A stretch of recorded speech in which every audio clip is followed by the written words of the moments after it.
June மாதம் 24ஆம் தேதிக்குரிய பரலோக மன்னா.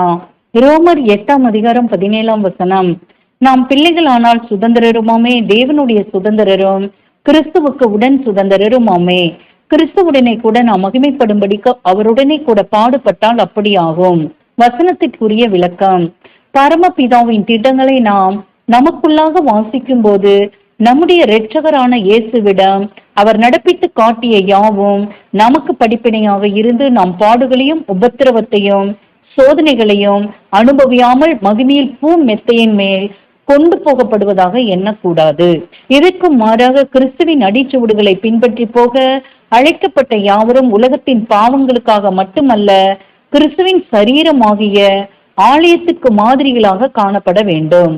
இந்த தேவ திட்டத்தை அறிந்தவர்களாகிய நமக்கு இது போதிக்கிறபடி உபத்திரவங்களிலும் கஷ்டங்களிலும் விடுதலையை கேட்காதபடி இவை யாவும் நாம் மகிமையின் பாதையிலே செல்ல அவசியமானது என்று உணர்ந்து பொறுமையை தர ஜெபிக்க வேண்டும். ஆமேன்.